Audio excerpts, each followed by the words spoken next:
ಈಗ ಹೋಗ್ಬಿಟ್ಟು ಪಂಪ್ ಹೌಸ್ಗೆ ಹೋಗ್ಬಿಟ್ಟು ಈಗ ಅಲ್ಲಿ ನೀವು ಸೋಷಿಯಲ್ ಮೀಡಿಯಾದಲ್ಲಿ ಪೋಸ್ಟ್ ಮಾಡಿದ ತಕ್ಷಣ ಈ ಗುಂಡ್ಲುಪೇಟೆ ತಾಲೂಕಲ್ಲಿ ಎಲ್ಲರಿಗೂ ಗೊತ್ತಾಗ್ಬಿಡುತ್ತೆ ಅನ್ನೋದು ಅನ್ಕೊಂಡಿದ್ರೆ ನೀವು ಅದು ನಿಮ್ಮ ಜವಾಬ್ದಾರಿ, ಅದು ಅಧಿಕಾರಿಗಳು ಮಾಡುವಂತ ಜವಾಬ್ದಾರಿ. ಇದು ನಿಮ್ಗೆ 2.5 ತಿಂಗಳು 3 ತಿಂಗಳ ಸ್ಟಾರ್ಟ್ ಆಗ್ಬೇಕಾಗಿತ್ತು, ಜೂನ್ ತಿಂಗಳಲ್ಲಿ ಸ್ಟಾರ್ಟ್ ಆಗ್ಬೇಕಾಗಿತ್ತು, ನೀರು ಬರ್ಬೇಕಾಗಿತ್ತು ನಮ್ಗೆ.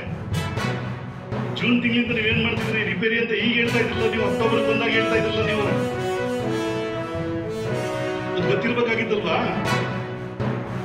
ಅಧಿಕಾರಿಗಳಿಗೆ ಯಾವ ತಿಂಗಳಿಂದ ಪ್ರಾರಂಭ ಮಾಡಬೇಕಾಗಿದೆ, ಯಾಕೆ ನಮ್ಮ ತಾಲೂಕಿಗೆ ನೀರು ಬಿಡ್ತಾ ಇಲ್ಲ, ನಮ್ಮ ಕೆರೆಗಳಿಗೆ ಯಾಕೆ ನೀರು ತುಂಬ್ತಾ ಇಲ್ಲ ಅಂತ ಕೇಳೋದನ್ನಾದ್ರು ಮಾಡ್ಬೇಕಾಗಿತ್ತಲ್ಲ ನೀವು. ನೀವೀಗ ರಿಪೇರಿ ಇದೆ ಅಂದ ತಕ್ಷಣ ನಾವು ರೈತರೆಲ್ಲ ಸುಮ್ಮನೆ ಆಗ್ಬೇಕು. ನೀವು ಹೇಳಿದ ತಕ್ಷಣ ನಾವು ಕೇಳ್ಕೊಂಡದನ್ನ ಸುಮ್ಮನೆ ಆಗ್ಬೇಕು. ಇಂಥ ಡ್ರಾಮಾಗಳನ್ನ ನಾವು ಎಷ್ಟು ನೋಡಿಲ್ಲ. ರಿಪೇರಿ ಇದೆ ಅಂತಾನೆ ಕಾಲ ಕಳೆದಿದ್ದಂಥದ್ದನ್ನ ಎಷ್ಟೋ ವರ್ಷಗಳಿಂದ ಕಾಲ ಕಳೆದಂಥದ್ದು ನಾವು ಮೊದಲಿಂದ ನೋಡ್ಕೊಂಡು ಬಂದಿಲ್ವಾ? ಈಗ 3 ವರ್ಷದಿಂದ ಈ ಕಾರಣ ಹೇಳಕ್ಬೇಕಾಗಿತ್ತು ನಿಮಗೆ. ಹೋಗಿ ಹೋದ ವರ್ಷ ತುಂಬಿಲ್ಲ ಕೆರೆಗಳನ್ನ ನೀವು, ಹೋದ ವರ್ಷನೂ ಕೆರೆ ನೀರು ತುಂಬಲಿಲ್ಲ, ಹೋದ ವರ್ಷನೂ ನೀರು ಬಿಡ್ಲಿಲ್ಲ.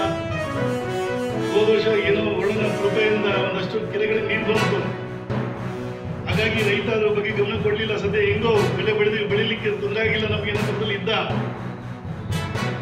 ಇವತ್ತು ಮಳೆ ಆಗ್ತಾ ಇಲ್ಲ, ಸರಿಯಾಗಿ ತೊಂದರೆ ಆಗ್ತಾ ಇದೆ. ಇವತ್ತಾದ್ರೂ ನೀವು ಆಕ್ಟ್ ಮಾಡ್ಬೇಕಲ್ಲ, ನೀವು ಸರಿಯಾಗಿ ನಡ್ಕೋಬೇಕಲ್ಲ. ಇವತ್ತು ನೀವು ಕೇಳಲ್ಲ ಅಂತಂದ್ರೆ ನಿಮ್ಗೆ ಯಾಕೆ ಬೇಕಾಗಿದ್ದು? ನಿಮ್ಗೆ ಜವಾಬ್ದಾರಿ ಇಲ್ಲ ಅಂತಂದ ಮೇಲೆ ನೀವು ಅದನ್ನ ನಡ್ಕೊಳ್ಳಕ್ ಆಗಲ್ಲ ಅಂತಂದ್ರೆ ಏನಂತ ಹೇಳ್ಬೇಕು ನಿಮ್ಗೆ? ಏನಂತ ಹೇಳ್ಬೇಕು? ಜೊತೆಗೆ ರೈತರು ಇವತ್ತು